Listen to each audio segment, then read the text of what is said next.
The normal curve comes into play when we have data that is normally distributed, and it gives us a really valuable use of the standard deviation.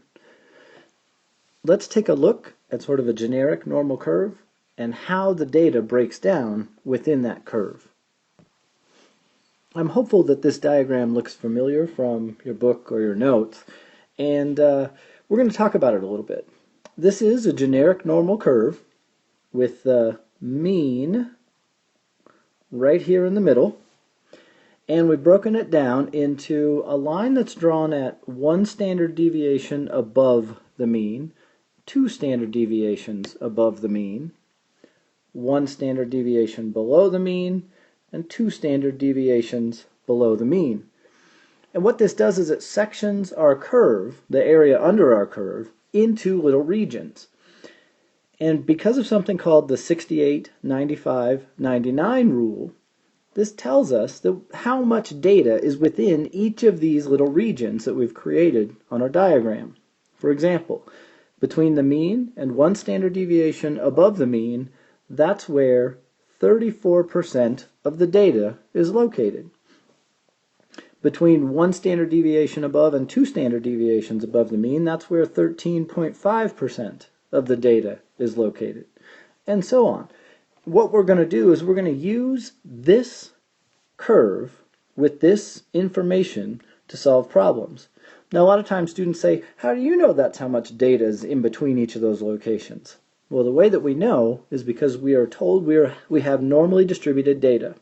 And if we have normally distributed data, then that means it fits a curve like this and it has these properties. Let's take a look at an example. Okay, here's an example that involves several questions. A set of normally distributed data has a mean of 70 and a standard deviation of 5. And then we have 4 questions that we're going to answer. The first thing we want to do, as soon as we read that, is draw a picture of this curve. So we will draw in our normal curve, and the mean goes right in the middle, and that is 70. Excuse me. And we're told the standard deviation of 5. So 1 standard deviation above the mean is going to be at 75. 2 standard deviations above the mean is going to be at 80. 1 standard deviation below the mean is going to be at 65. And 2 standard deviations below the mean is going to be at 60. You can draw 3 standard deviations above and below the mean if you'd like. We can go ahead and put that in.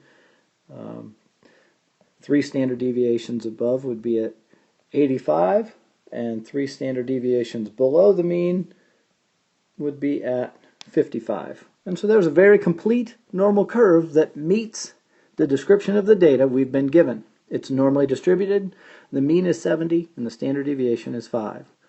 Now we've just got some questions to answer.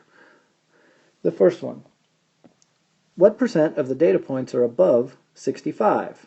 So that's going to be everything on our diagram from here all the way to the right. Well, there's a few ways we can go about this. One way is by, well, this is 34, this is 34, this is 13.5, and then everything to the right of there. All of the rest of it is 2.5. And we could add those together. Of course, another approach that you might want to consider is, well, wait a minute, 70 is the mean. And when I have normally distributed data, the mean and the median are the same. So I know that to the right of 70 is half of my data. So if I take the 50% that's to the right of 70, plus the 34 that's in that little region right there, and add those together, I can see that 84% of my data in this data set is above 65. Let's look at the next one. The next one says, what percent of the data points are below 70? This actually turns out to be a pretty easy question, because 70 is right in the middle of my curve. It's the mean of my data set, which, because it's normally distributed, means it's also the median of my data set. And I know that half of the data points are below the median. So what percent of the data points are below 70? Well, 50% of them are below 70.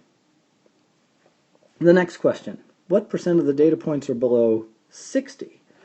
Now we've got to think about this for a minute and think about our little individual regions. There's 34. This is the 13.5, and then from here all the way back to the end is 2.5.